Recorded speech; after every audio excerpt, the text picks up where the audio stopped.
Un enorme gusto, como siempre, estar con usted aquí en TV UNAM para nuestros diálogos por la democracia.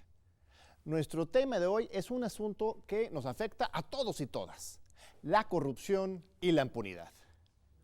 Uno de los principales motivos por la masiva participación ciudadana en las urnas hace casi exactamente un año fue la indignación generalizada con respecto a este tema. Durante los sexenios anteriores parecía que el gobierno se había convertido en una máquina para desviar recursos en lugar de servir a la población. Hoy, muchos mexicanos tenemos la esperanza de que con un nuevo gobierno podría haber un cambio radical. Pero pocos conocemos cuáles son las leyes y las instituciones que existen para combatir la corrupción y la impunidad.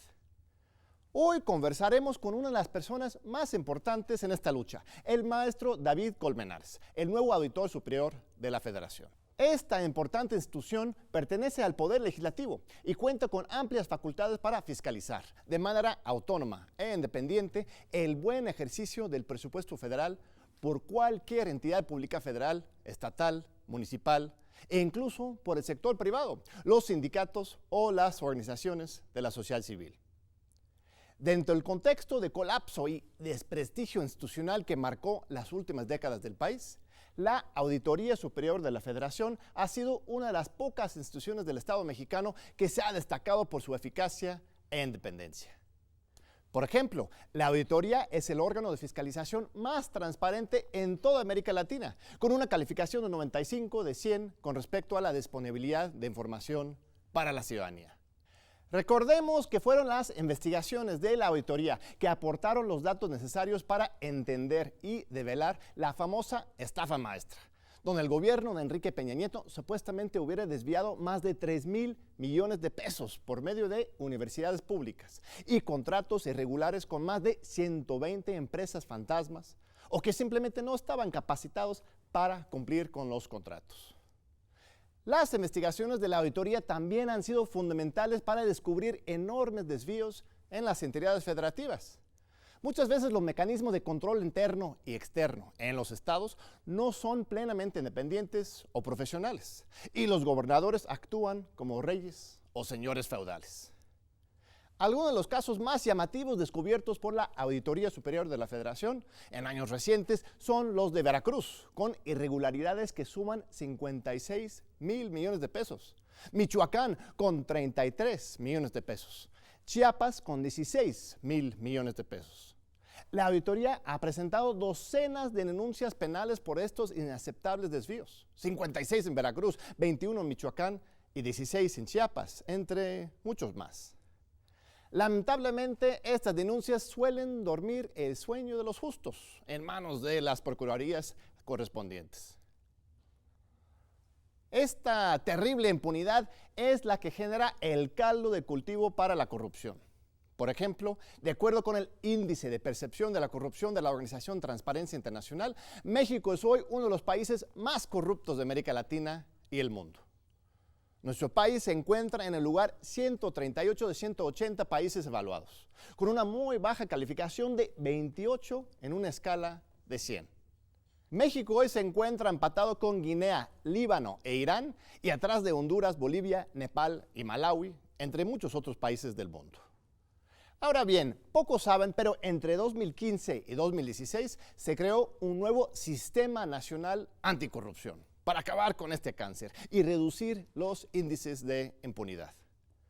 Este sistema apenas está empezando a funcionar.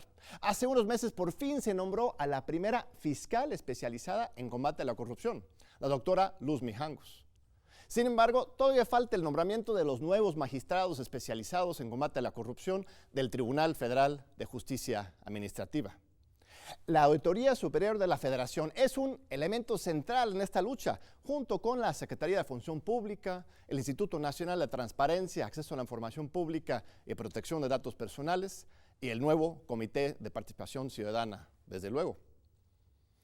¿Cuáles son los principales retos para esta crucial institución del Estado mexicano? ¿Se logrará bajar pronto los índices de corrupción en México?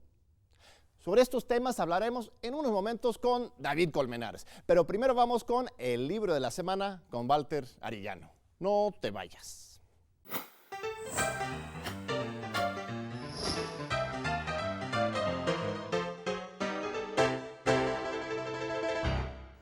Muchísimas gracias, John. Hoy, en el libro de la semana, presentamos una particular obra que nos lleva a reflexionar en torno a la institucionalidad de la corrupción y el robo en sexenios anteriores. Se trata de Cleptocracia, autoría de Genaro Villamil. En el libro, el autor encontrará un profundo análisis acerca de la vinculación entre los llamados gobiernos tecnócratas y la legitimación del robo y el desfalco a las arcas públicas, lo cual tiene sus más tangibles manifestaciones en la infiltración de grupos delincuenciales del crimen organizado en las estructuras financieras del gobierno, así como en la desafortunada metamorfosis de bienes públicos en privados. De manera detallada, Villamil explica los modos de operación para la implementación de este modelo desde diferentes órdenes de gobierno, por medio de maniobras que han lastimado la economía y la calidad de vida de la ciudadanía, como es el caso de los desvíos de recursos vía obras públicas concesionadas, empresas fantasmas y contratos ilícitos con universidades públicas, a la luz de una banalización de la corrupción. Sin duda, este texto es de gran utilidad para la comprensión de los problemas políticos derivados de la corrupción que enfrenta ahora el nuevo régimen, como por ejemplo debilidad institucional, estados y municipios endeudados y empoderamiento del crimen organizado. Y como cada semana tenemos obsequios para nuestros amigos de las redes sociales, ahora les toca a los facebookeros. Lo único que tienen que hacer es darle like a nuestra página de Facebook y comentar la imagen del libro en nuestro timeline con el hashtag Quiero mi libro. Tienen hasta la medianoche. El lunes haremos una selección aleatoria de los 3 ganadores, cortesía de Editorial Grijalbo. Yo soy Walter M. Arellano y nos vemos la próxima semana con otra recomendación. David Colmenares es licenciado en Economía por la Universidad Nacional Autónoma de México y ha fungido como profesor de la Facultad de Economía desde 1978 hasta la fecha, impartiendo materias sobre política económica y finanzas públicas. Es autor de diversos textos académicos sobre coordinación fiscal, federalismo y hacienda pública. Tiene una amplia experiencia en el sector público, donde ha fungido como Contralor Interno del Tribunal Federal de Justicia Fiscal y Administrativa, auditor especial del gasto federalizado en la Auditoría Superior de la Federación, titular de la Unidad de Coordinación con Entidades Federativas de la Secretaría de Hacienda y Crédito Público, y secretario de Finanzas del Gobierno del Estado de Oaxaca. Es presidente del Colegio Nacional de Economistas y fue nombrado en marzo de 2018 por la Cámara de Diputados como Auditor Superior de la Federación por un periodo de 8 años hasta el 2026. Pues aquí estamos con David Colmenares. Muchísimas gracias por acompañarnos. Muchas gracias por invitarme. Es un gusto, aparte, estar en mi universidad. Así es, no, pues es tu casa, la casa de todos los mexicanos aquí la UNAM. Tú eres egresado de la Facultad de Economía y es un honor tenerte aquí. No, y para mí. Y tu trabajo es muy importante, David. Aquí, mira, estamos haciendo propaganda ya de un libro mío que te acabo de regalar. Y otro también de John. En este libro, que fue mi tesis doctoral, primero, de sociología, hago una revisión de 3 grandes organizaciones, organismos autónomos nuevos del Estado mexicano. La CNDH, el Instituto Federal Electoral y la Auditoría Superior de Federación. Y concluyo que la institución más exitosa fue y ha sido la Auditoría Superior de Federación. Y esto es sorpresa para muchos, porque muchos escuchan del IFE, de la CNDH, son como más mediáticos, están ahí todo el tiempo. Sí, y el trabajo de la auditoría es mucho más así constante, no secreto, pero mucho más, menos en los reflectores. Así es. ¿No? Vas llegando a esta gran institución. ¿Cómo se siente ahí? ¿Cuáles son las perspectivas que tú tienes? Pues mira, obviamente yo tengo un año ya cumplí el año en la auditoría. Fui nombrado por el Congreso, la Auditoría Superior de alguna manera, no de alguna manera, somos parte del Poder Legislativo, Así ¿no? es. Y tuve el honor de que casi por unanimidad fui electo en la Cámara en abril del año pasado. Un proceso que fue lento, pero finalmente se concretó. Y llegas con muchas expectativas. Primero yo, con todo el conocimiento que puedas tener de la auditoría y los logros que ha tenido la auditoría, por supuesto, se pueden mejorar. y podemos ser más efectivos en ciertos temas, ¿no?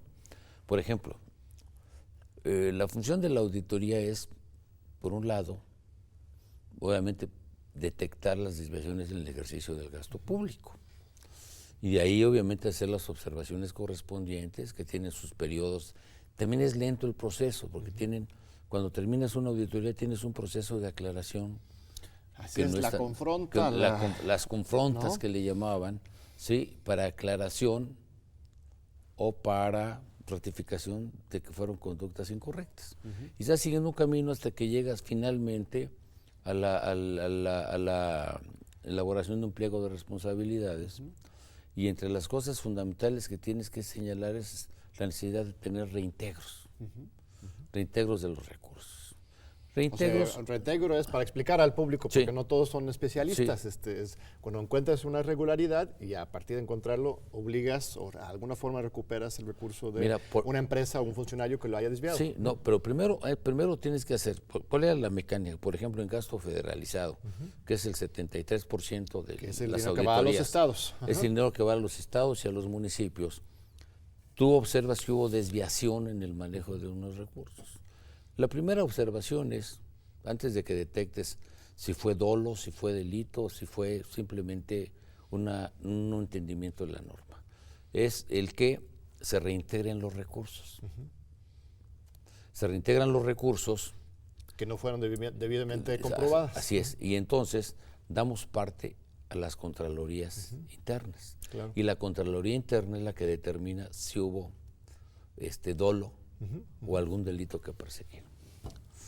Ahora, eso yo tenía en las observaciones. Los reintegros se hacían en el caso de los fondos, son a los recursos de educación, de salud, de seguridad, combate a la pobreza, etcétera. Los reintegros se estaban haciendo fundamentalmente a los mismos fondos. A ver, Estado, ¿lo gastaste mal? Pues lo reintegra el gobierno del Estado los recursos, los vuelves a depositar en la cuenta del fondo y ahora los vas a gastar bien. Claro. Claro, había algunos temas que yo tenía en mis observaciones. Por ejemplo, se observaban los comisionados a las diversas secciones del CENTE. Antes pensaban que llegaron a inducir que era solamente a la CENTE. No, en todos los estados. Todos los sindicatos de maestros. Del sindicato de maestros, ¿no? Incluía, obviamente, en el caso de ¿Tú mi puedes estado, auditar también a los sindicatos?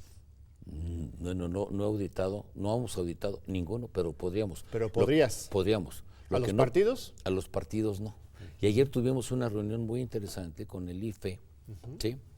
En el INAI, sobre, fue la presentación de un libro de Amparo Casar, y sobre el financiamiento por debajo de la mesa, le llaman, el financiamiento de las campañas electorales. Y ahí fue interesante el comentario que yo hice al final, si da tiempo si te interesa lo comento rápido. Los partidos políticos los audita el INE. Así es. Ahora, lo que sí, nosotros ya firmamos un convenio con el INE. A ver, el INE te audita lo que está arriba de la mesa, nosotros podemos auditar lo que está debajo. Claro, puedes seguir las cuentas y ¿Por qué? Y yo hice algunos comentarios. Por ejemplo, el financiamiento ilegal en las campañas políticas no empieza en el momento en que empieza la lucha electoral, ¿no? Por supuesto. Empieza desde antes. Muchos gobiernos estatales, está comprobadísimo, un año antes de la contienda electoral, y más cuando se trata de autoridades municipales o del gobierno del Estado, empiezan a quejarse de los funcionarios que no hay lana, que no hay recursos. Cuando tú ves la evolución de las participaciones y están por encima de lo programado en términos reales, 1 o 2%, pero está respecto al programa. Pero no hay dinero, porque van haciendo su fondito. Pues ya hay casos mencionados, descubiertos por la misma Auditoría Superior de la Federación, el de Veracruz, el de Pero hay Coahuila, hay otros, Chihuahua. Sí, por ejemplo. No puedes rastrear, si nomás sigues ese rastro, pues no te vas a dar cuenta. Muchas veces los empresarios, los medios de comunicación locales le apostaban a un candidato, que generalmente sus probabilidades de que ganara este candidato, que era el PRI, ¿no? Sabía que le podía pagar después de la elección. Eso ya no lo rastreas cuando haces un estudio como este del gasto durante el tiempo de campaña. Sí. ¿No? Luego, a ver, los gastos en periódicos, si te pones a sumar desplegados y fotografías, pero en el Estado se acostumbra mucho que los periódicos te cobran por las noticias. Claro, pero eso no aparece en las cuentas Eso del no partido. aparece en las cuentas del partido, ¿no? También, muchas veces, lo que se hace es repartir este dinero sucio ya entre los candidatos, ¿no?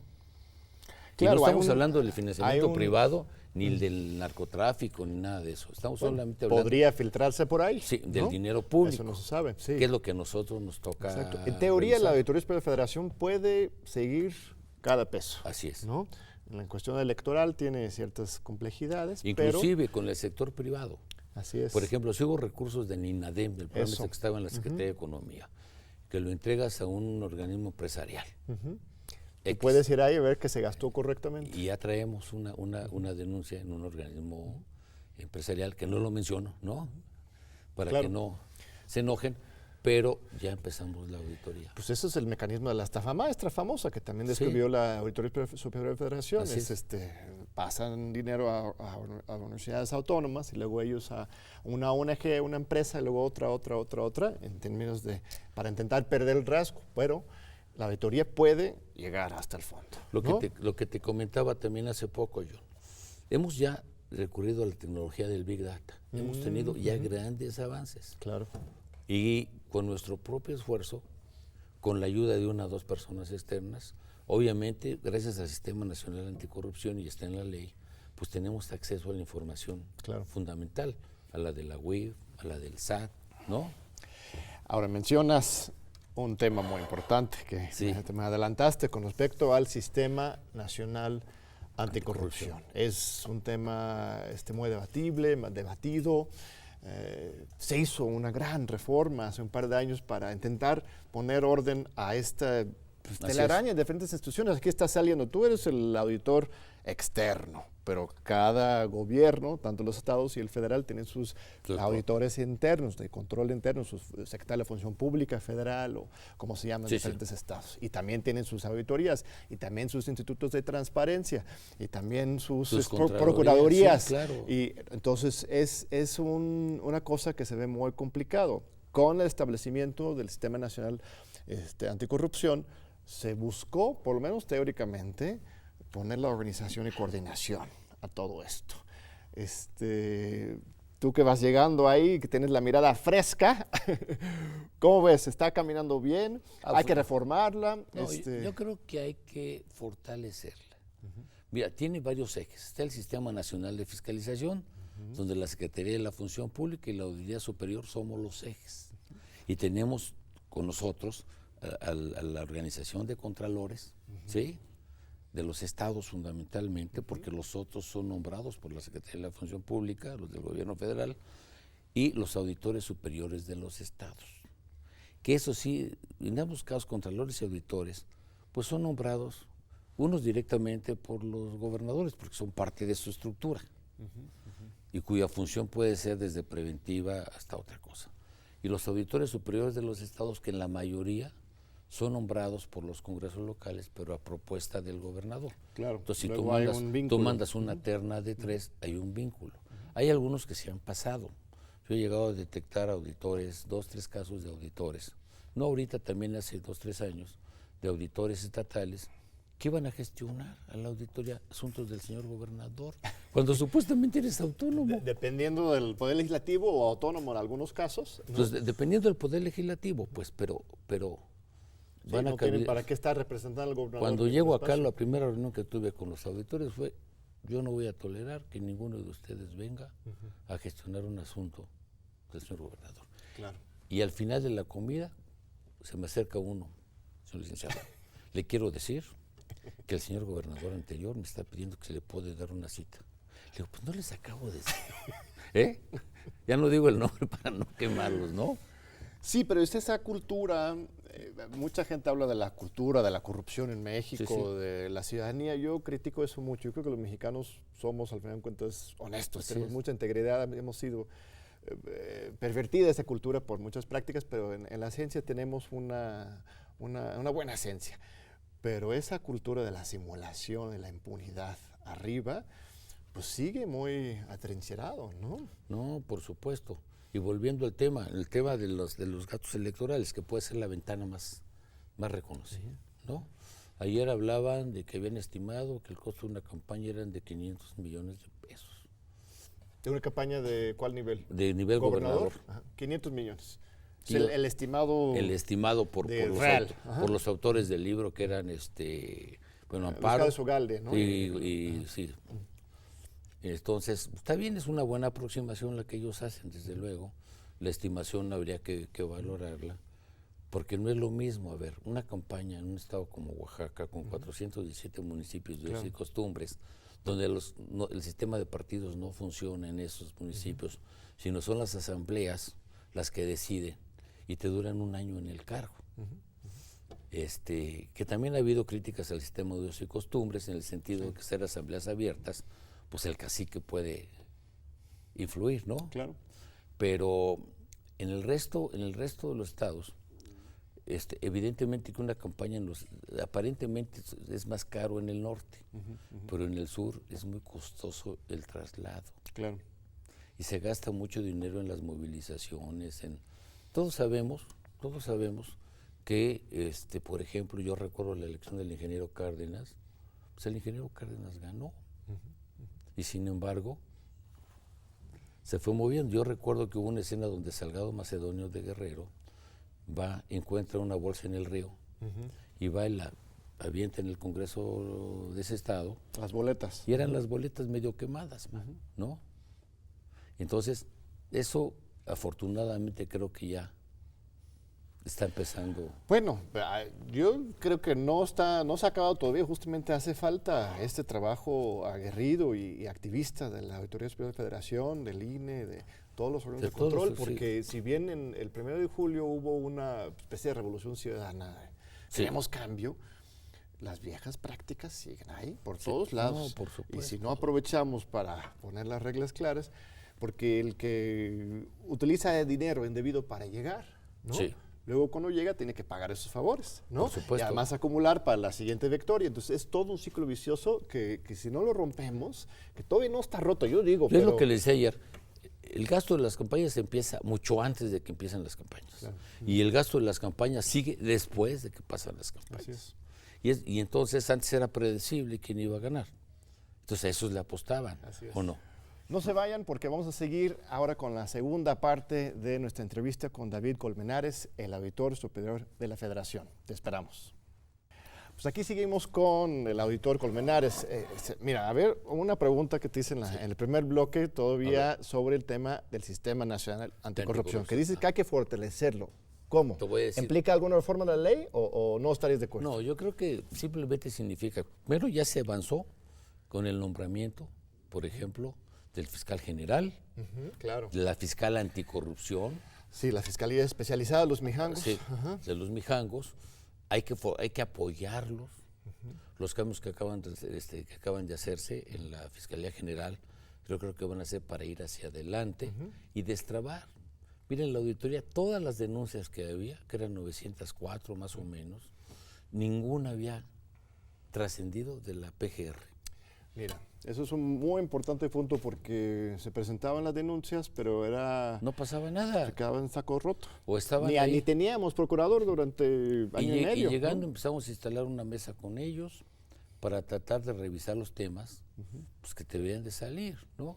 Hemos continuado el trabajo con el fiscal general y yo creo que, pues obviamente esto va a haber continuidad, ¿no?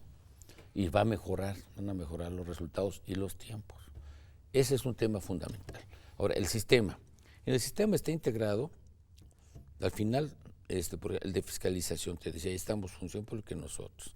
Pero el sistema anticorrupción está función pública, que es la cabeza. Ay, casi no la conocemos a la yo creo que Sandoval. Sí. Yo te la presento si quieres, ¿no? Es la cabeza del Poder Ejecutivo.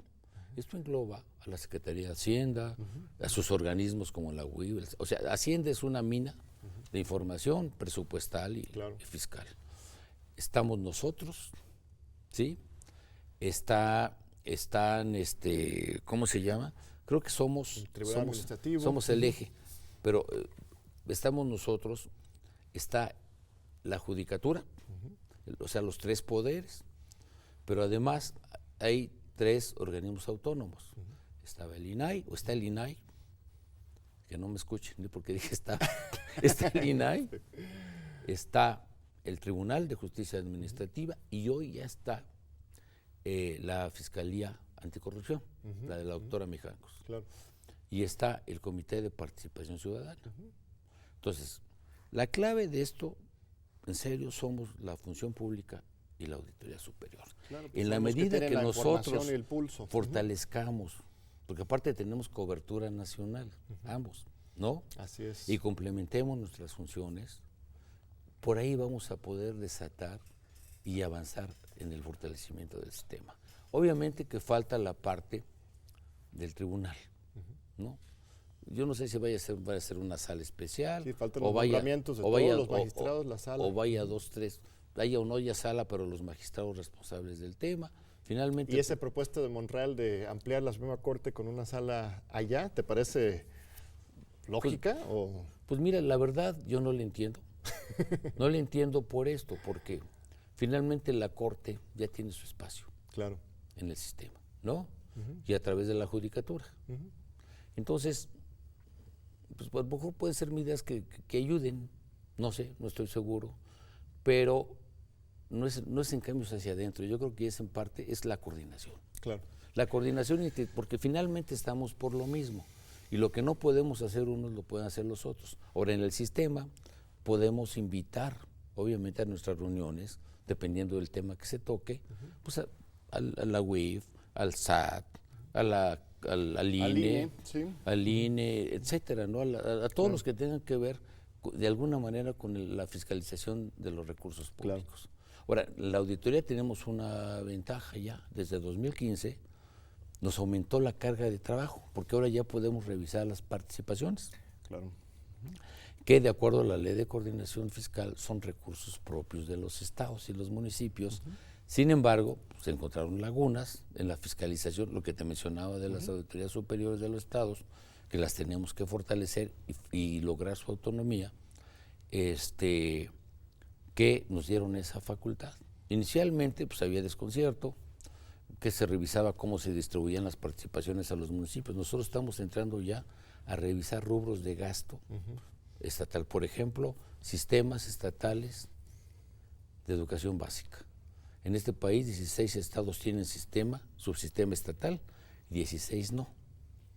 Particularmente destacan la Ciudad de México y Oaxaca, que todo el recurso es federal.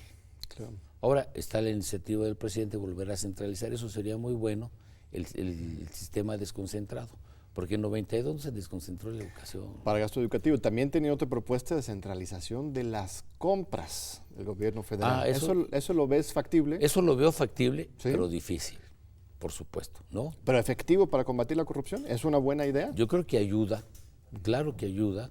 El único que tenemos que cuidar, que la corrupción no se encarezca.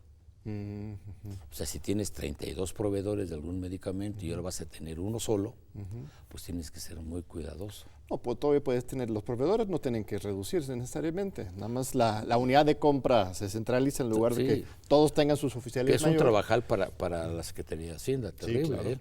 Ya me imagino al Contralor de Hacienda.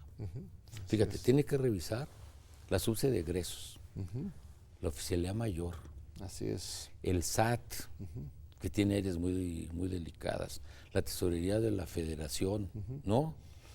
Así es. Es un trabajal y ahí es donde nos podemos complementar. Sí. Nosotros traemos revisiones este año para la parte de ingresos también, porque era como un vacío en la Auditoría Superior que no se estaban auditando los ingresos, pero tú con un gasto fiscal, pues puedes a veces perder más recursos públicos que con una compra. Por supuesto. Eso hubo incluso una petición que nos fortaleció del presidente de la Comisión de Presupuesto, Ramírez Cuellar, que pidió que auditáramos los gastos fiscales, cosa que yo personalmente estoy revisando porque es un tema que siempre me ha llamado la atención. Muy bien, ahorita estás todavía terminando la auditoría de 2018. Todavía Sí. no has Pues, iniciado con la pues, auditoría del no. nuevo gobierno. No, estamos ahorita, vamos a entregar ya un informe que yo creo que es un exceso. Yo creo que deberíamos entregar dos informes, el de octubre, porque ahorita, ¿qué es lo que hacen los auditores? Sacan las auditorías fáciles para el primer paquete, Claro. porque apenas empezamos. Y el de febrero, que es el definitivo, ¿sí? Pero existe la posibilidad de auditar en tiempo real, Claro. siempre y cuando hay una denuncia fundada, ¿sí? Y yo he platicado con legisladores para que en algún caso que detectemos o detecten un tema Claro. que orige o que requiera de una demanda, pues la presenten. Sí, porque al fin de cuentas los legisladores pueden ordenarle a la auditoría a explorar, tienen autonomía técnica, gestión Sí, ustedes, pero nos pueden pero si solicitar, hay evidencias, nos claro. pueden solicitar. El Senado particularmente, pues nosotros colgamos más del poder de la Cámara de Diputados, pero el Senado por supuesto, y tenemos muy buena comunicación con ellos. Pero a ver, regresemos a 2018, porque Sí. fue un año electoral, presidencial. claro. Yo supondría que hay muchas cosas para ver, para Por supuesto. investigar, ¿no? Justo con este tema que estás diciendo, de los fondos de los estados, incluso fondos Tenemos federales. auditorías Que, estratégicas, sí, claro. Mira, yo afortunadamente... creo que eso va a ser un mensaje muy importante que tú mandas hacia el futuro en No. términos de impunidad, ¿no? Estamos, falta de, más bien. estamos con auditorías que todas están en programa y estamos ajustando ahorita el programa metiendo nuevas auditorías, pero traemos auditorías a sectores que nunca habían sido auditados. Por ejemplo. Liconza. Desde 14 no había auditorías de Liconza, ¿no? Por ejemplo, sí se han hecho auditorías, pero tenemos que profundizar más y está programada exportadora de sal, ¿no? Claro. Pemex. Se hicieron muchas auditorías, pero nunca hubo una denuncia de Pemex. Nosotros ya vamos sobre las primeras, ¿no? Por ejemplo, estamos auditando el Fondo de Protección a Periodistas, el de Protección a Víctimas. Supongo que eso sería una auditoría de Los desempeño. forenses. O No, es, ¿no? en los casos así donde implica el desempeño, hacemos la de desempeño, la de cumplimiento financiero. Todo junto. Y desempeño va por su lado. En desempeño profundizan y detectan algo que implica una sanción, porque si no haces la auditoría de desempeño y puedes, como no concluyes con ninguna sanción, más que recomendaciones, pues puedes ya cubrir a la gente que auditaste. Entonces, desempeño ya da parte a cumplimiento financiero y ya se profundiza. O sea, estamos haciendo las auditorías combinadas, de tal forma que ya no se nos escape nada. En las auditorías de cumplimiento financiero, pues obviamente que es revisar con rigurosidad la cuestión contable, pero ya estamos también haciendo que en la parte final de las auditorías participen más abogados. Los abogados Cuestión son, interdisciplinario, pues, economistas, contadores, abogados, para ver no pero solamente... para el cierre, para que lo que nosotros mandemos al jurídico sea sólido. Claro. Y el jurídico no tenga que estar tratando con auditorías incompletas, porque ese fue otro cambio que hicimos, si quieres te lo comento. Sí, por favor. Mira, las auditorías, terminamos las auditorías y quien seguía el proceso de aclaración o de solventación eran los propios auditores. El mismo auditor que había hecho de la La auditoría, auditoría, pues sí. ya ve si Y cumple entonces con las recomendaciones. se prestaba a muchas desviaciones o prácticas incorrectas. Pues, Eres juez y parte, en cierto sentido. sí, ¿no? como alguna manera, como dijo el presidente en algún momento, pues si me pongo a revisar a cada auditor, lo que hicimos fue cambiar el procedimiento. Entonces ya quienes hacen el seguimiento, creamos un área nueva, se llama de seguimiento, ¿sí? Y ya los auditores ya se olvidan de esa auditoría y empiezan a trabajar en la Entregan del su siguiente año. reporte, sus observaciones y Ahora, entran los verificadores. Hubo gente que se fue automáticamente de auditoría cuando hicimos este cambio, ¿no? Ahora, no significa que nada más con el cambio ya se resuelvan, es un proceso de aprendizaje, de disciplina, de observación, ¿no? Y el uso de las tecnologías, eso es fundamental. Sin la tecnología no vamos a poder avanzar. Muy bien. A ver, hay otro gran tema que es el de la austeridad. Sí. el presidente de la República ha pues, hablado de manera consistente de que hay una cantidad de grasa, de gastos excesivos, sobre todo en la alta burocracia. Muy paradójico, ¿no? Porque supuestamente los neoliberales estaban en contra del Estado, ¿no? Recortar el Estado y todo para el mercado, pero resultó que ellos son los que más abultaron, por lo menos, a los altos niveles, Sí, ¿no? sí. Y está recortando muchos gastos, pero también hay muchas críticas al respecto. Sí. ¿Te parece bien dirigida esa política de austeridad o cuáles son las áreas estratégicas donde se pueden recortar al Estado sin Mira, afectar estas... Mira, yo creo que la política de austeridad siempre va a ser completa. Hay que ser cuidadosos. Cuando llega Rajoy en España, aplica una política de austeridad, pero fue a rajatabla. Pero eso fue una austeridad neoliberal. O sea, Neoliberal, no, totalmente. Porque este es Acuérdate recortar que- para gastar, ¿no? Acuérdate Sí. lo que pasó. Primero, solventar a un banco que tenía problemas de corrupción, Claro. lo salvaron con recursos del Estado. Fue cuando empezó a haber suicidios, que empezaron a desalojar a los ancianos de sus viviendas, ¿no? Hasta hay un libro por ahí que se llama Austeridad que mata, ¿no? Ahora, ¿cuál es la otra austeridad? Pues el gastar con racionalidad. Y con el fin de poder invertir, o sea, esa austeridad republicana porque es recortar para gastar más en programas sociales, en Te voy a decir, a inversión, ver, en Pemex, no hay un simplemente tema, destruir. hay un tema que han criticado y a lo mejor ustedes dan una opinión que no es el momento de darla, pero la voy a dar. Adelante, adelante. El del avión. Sí, cuando tú compras un carro, se deprecia. Pero si lo usas 1 o 2 años, ya a lo mejor recuperaste parte de esa depreciación. Critican que se perdieron 1,000 o 1,200 o 2,000 millones de pesos por la venta del avión, ¿no? ¿Y por qué no hablas del otro lado? Te ahorraste tener que seguir pagando 5,000 millones De de pesos mantenimiento cada que los vas vuelo. a meter a la política social. Ahora, yo Y también, además el dinero que ingresa por la venta misma. también considero correcto que el dinero en la mayor parte de los casos le entregues directamente a la gente. Las organizaciones siempre sean intermediarias y siempre los líderes, pues ya sabemos, hay Claro. muchos testimonios, ¿no? Sobre esto. Entonces yo creo que la austeridad bien aplicada, correctamente, es sana. Yo creo que hay que tener mucho cuidado simplemente que en la administración pública la austeridad se aplique donde están los gastos excesivos. Y ser muy cuidadoso porque mira, los sueldos en la burocracia, yo recuerdo que desde 2006 prácticamente estaban fijos. Arriba pues había otro tipo de prestaciones, pero estaban fijos y se fueron deteriorando en términos reales.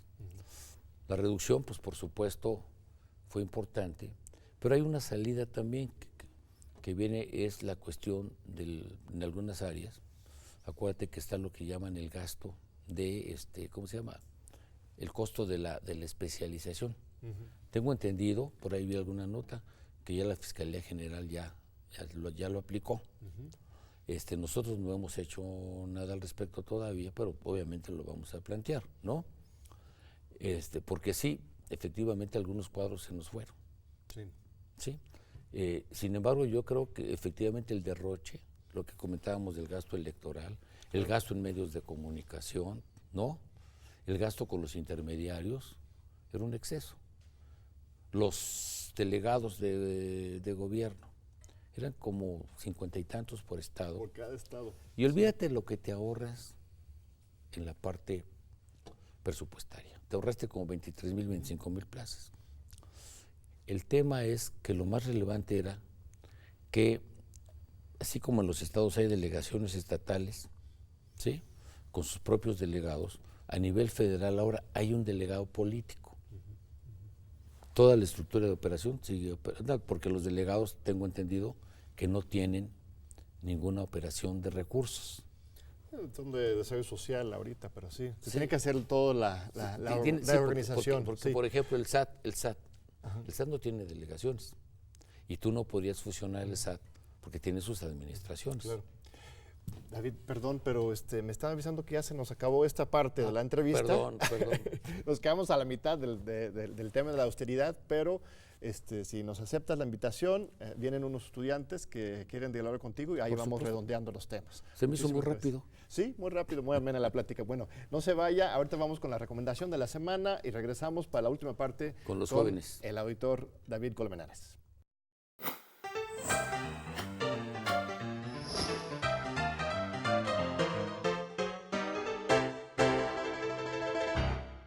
El trabajo del colombiano Rodrigo Moya, Periferias, compuesta de 3 bloques. Campo, donde a través de fotografías que llevan títulos como Rumbo a Chalma en Sierra de Chichinautzin, La vida no es bella y realismo socialista, donde es analizado el papel del medio rural en la transición histórica rumbo a un país industrializado. En Conmoción Social es señalado un panorama de cambio, que por medio de fotografías retrata la precariedad y descontento social, emanados de un mal empleado desarrollo estabilizador, como se menciona en esta muestra. Fumando espero, hombre solitario, nosotros los pobres, vendedor de ollas y el panadero son algunas de las fotografías que componen el tercer eje de esta exposición, Ciudad-Periferia. Esta es la muestra de un pasado que ya no existe, un tiempo que ha quedado congelado, comenta Rodrigo Moya, quien resalta su aprecio por la fotografía y la fuerza expresiva de la misma. La curadora Laura González Flores comenta que la idea central de Periferia es el sentido real y metafórico. Rodrigo tiene el ojo necesario para observar lo que la ciudad deja fuera, es decir, lo que queda abandonado. La doctora en Bellas Artes y experta en fotografía define la exhibición como social, contundente y dialéctica, por mostrar las diferentes caras de la modernidad. Las más de 80 fotos estarán en el centro de la imagen, ubicado en la Plaza de la Ciudadela, número 2, en la Colonia Centro Histórico, a unas calles del Metro Valderas. Estará disponible de miércoles a domingo de 10 de la mañana a 7 de la noche y estará hasta el 22 de septiembre. Todo es de forma gratuita para todas las edades. Síguenos en nuestras redes sociales y nos vemos aquí la próxima semana con más recomendaciones para ti.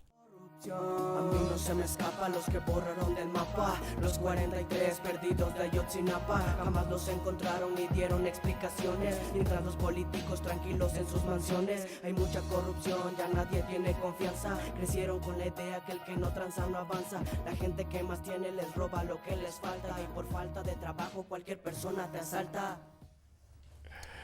Esa fue la canción Corrupción de Josh Orozco y era muy en el contexto del sexenio anterior de Ayotzinapa, se menciona ahí, y toda la indignación con respecto a la corrupción que ya ahora con nuevo auditor, nuevo gobierno, esperemos que estemos caminando en otra senda. Pues aquí tenemos dos destacadísimas alumnas de aquí de la UNAM.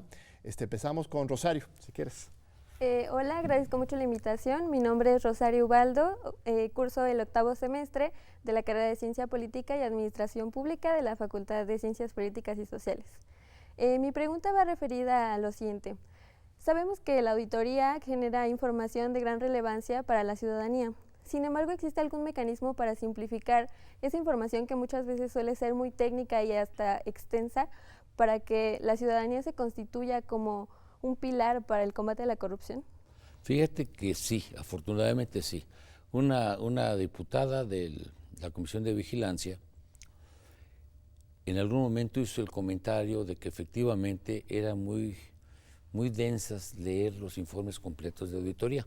Por cierto, hay más de casi 20,000 informes de auditoría subidos en nuestra página. Y entonces ya preparamos y lo presentamos en febrero, una versión simplificada del informe de auditoría con 3, 4 paginitas, ¿sí? Obviamente planeamos muy bien el contenido de esta presentación y empezamos también ya hace 3, 4 meses, tenemos una app ciudadana, o sea, la pueden ustedes bajar directamente a su celular y pueden tener ustedes la información de cada auditoría o de cada estudio presentado por nosotros. Pues vamos a poner aquí en pantalla la dirección del si app. lo pasas O sea, eso no es para denunciar actos de corrupción. No, esto es para tener simplemente accesos. Para hacer acceso a las auditorías, revisar el trabajo de la OCF. Sí, y poderlo consultar en el momento que quieras. Para los actos de corrupción, ahorita les digo, ¿cómo que sería? Nos llegan muchas denuncias, a veces denuncias que no son de nuestra competencia. Por ejemplo, que un acto de nepotismo, bueno, pues está bien, hay que tomar nota, pero no es nosotros revisamos fundamentalmente cuentas públicas, ¿no? Resultados del ejercicio del gasto, pero de todas maneras las canalizamos. Nos llegan muchas denuncias de diputados, de ciudadanos, de organizaciones, y a veces no son denuncias, son simplemente solicitudes de que auditemos tal o cual actitud que consideraron ellos hay algún hecho corrupto.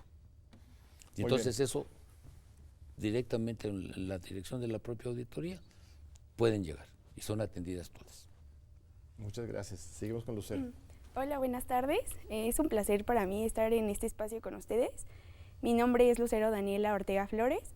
Soy estudiante de la Facultad de Estudios Superiores Acatlán. Y mi pregunta es, a partir de la reforma anticorrupción de 2015, se ampliaron las facultades de la Auditoría Superior de la Federación. Bajo ese contexto, ¿qué desafíos enfrenta la Auditoría Superior de la Federación para el combate a la corrupción?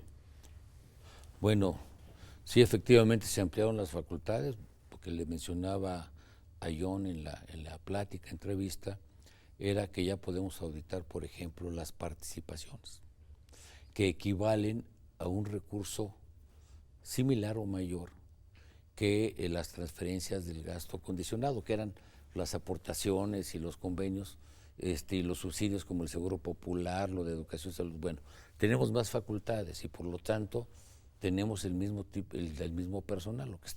Nuestro reto es hacer una mejor selección.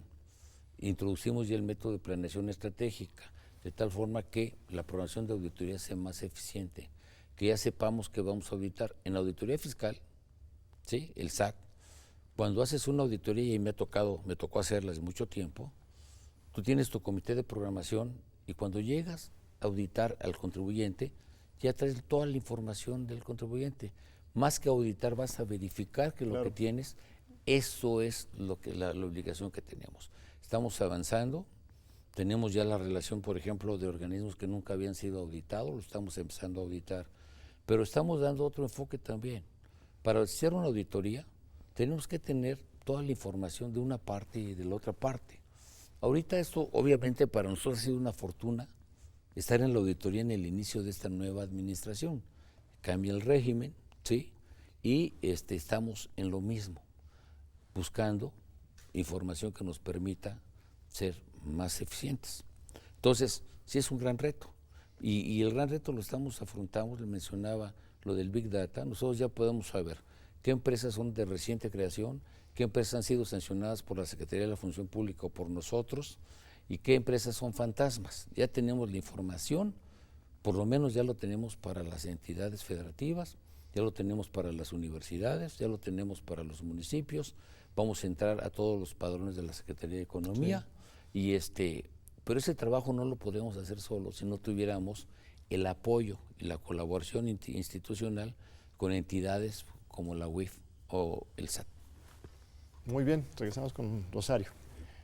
Bueno, en este sentido y retomando la primera pregunta, ¿cómo la ciudadanía podría vincularse de una forma más cercana a la auditoría para conocer su trabajo y cómo empaparse de este? Pues mira, desde luego, el que ya exista un acceso simplificado y sencillo es una de las formas.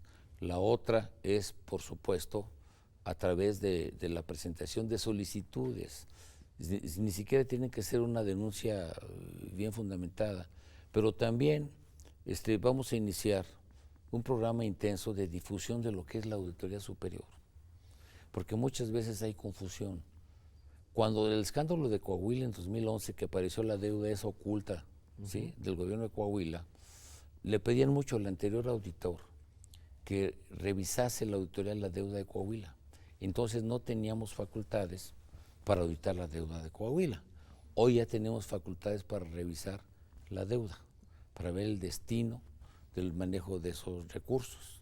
Entonces, eso, y la otra manera es que obviamente tenemos los módulos de atención.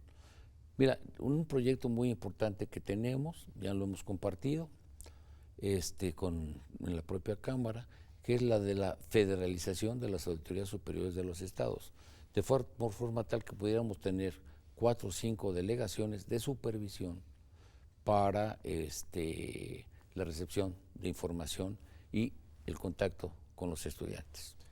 ¿Y hay alguna forma en que los ciudadanos también pueden participar directamente en las auditorías? ¿Hacen Contraloría Social? No, sí. ¿O Sí. No, sí. o eso es más de toco No, solo a función no. pública? No, sí tenemos nosotros Contralorías de Participación Ciudadana, porque en el caso de los recursos del ramo 33, o sea, las aportaciones, solo las auditamos nosotros. Y todos los programas sociales traen un capítulo de participación social, de participación ciudadana, y se han estado auditando desde hace 3 o 4 años. La gente que las hace habían trabajado antes conmigo y siguen trabajando, y ese es un punto central.